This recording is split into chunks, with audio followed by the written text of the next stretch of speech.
Hey, I'm Grizzly from Finch, and I'm hanging out with Rob on Punkvideosrock.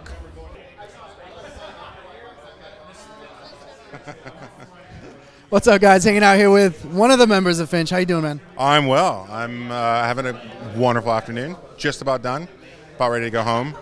Snuggle with my dog. Call it a day. You just got off stage not that long ago. Yeah. It sounded like a great set. I was stuck back here, so I can't really see. You hear like all the slap back and stuff.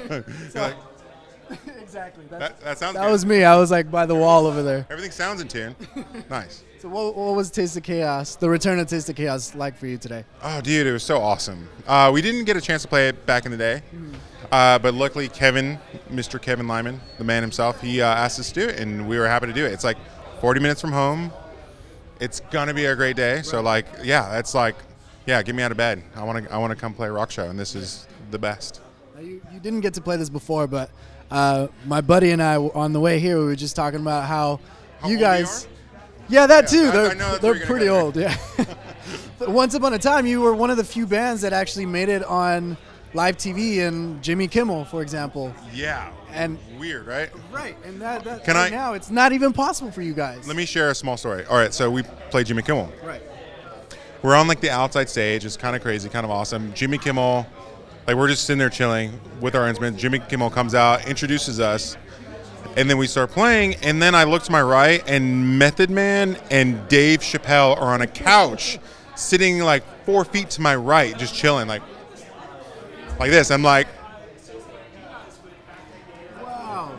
it's freaking out. Redman, Dave Chappelle. That must Holy be fuck. one of like your highlights in life right now. Oh, I tell that story at least like twice a day. That's insane.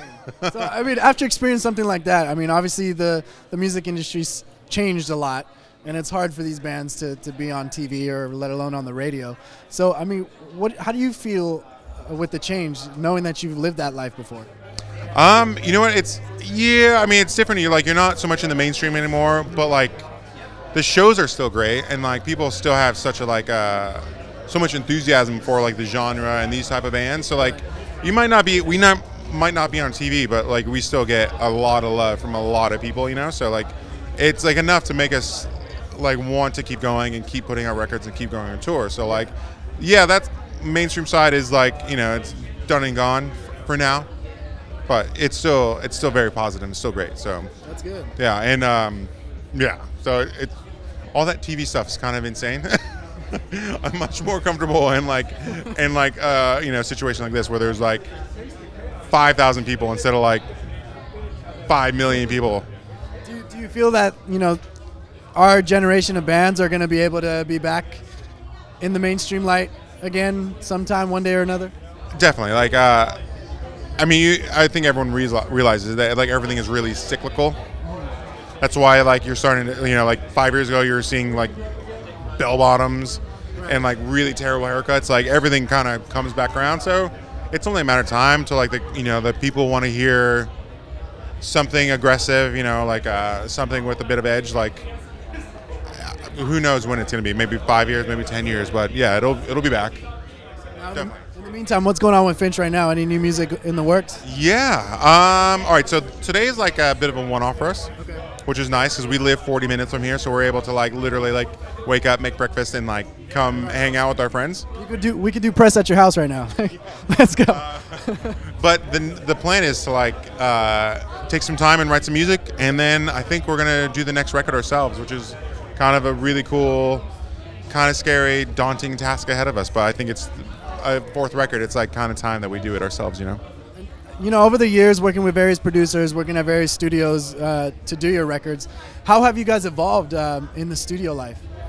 I mean, there's a certain thing that comes with like being a band for 15 years. You kind of figure out how to work, and then also the advancement of technology with like recording and stuff has gotten so good that like, you know, 15 years ago, you really needed somebody that had 20 years of experience to make a good sounding record, and now like you need some good equipment and then like an hour to watch some YouTube videos and figure out how to like properly tweak your compressions and your EQs and mic a guitar cabinet. So like it's like within reach for anybody, even us, to make a great sounding record. So that's like amazing. In 2015, like a band can make. You can do anything. Yeah, I can go to my my house in Temecula, and I can record an entire record with everything, and that's insane because literally 15 years ago we had to spend $1,800 a day just on like a room with like stuff in it, to record drums. So. And style-wise, do you guys see Finch still going in that same direction as you guys are known to do, or has there been more inspiration to go somewhere else a little bit? I mean, I can inevitably put my foot in my mouth and say that like, oh, we're going to totally do this, and we'll probably do something entirely opposite. But it seems like the stuff we've written so far is like pretty aggressive, pretty kind of like Nate screaming in your face, like kind of huge riffs. So like, but I just said it, so now we're going to write like 10 ballads, and we're going to be like we're going to sound like Ed Sheeran or something. Who knows? That's the future for Finch, guys. If you like it, cool. If you don't, I'm sorry. Hopefully it's aggressive and awesome. As a band, how do you guys take care of Nate as far as the vocals go? Because he screams like crazy. Dude, that is all him. Like he, we kind of always say like, you don't really have to do that. Like, but if he feels it, then he does it. You know what I mean? Like it's sort of like one of those like you just like 1 foot like at a time. Like you figure out like where you're going with it, and like the part of the song feels like it needs to be like aggressive and screaming. That's what he does. So like. He can do it. He's a freak, by the way. Total freak. Like he seems like he's like destroying his vocal cords, but somehow he could scream all day. He could probably scream more than he can belt out, those high pitches and stuff. So, yeah, as long as he wants to scream, we'll let him do it. Well, we are looking forward to that new Ed Sheeran record, and hopefully next time that I see you guys, I get to actually watch the show. Yes. So thanks for hanging out with me, dude. Yeah, exactly. No more of this. It'll be more of just like moshing and jumping, and we'll make it work. Thanks, dude. I appreciate that. Finch, catch them. New music coming soon. Maybe some tours coming soon, and subscribe to Punk Videos Rock.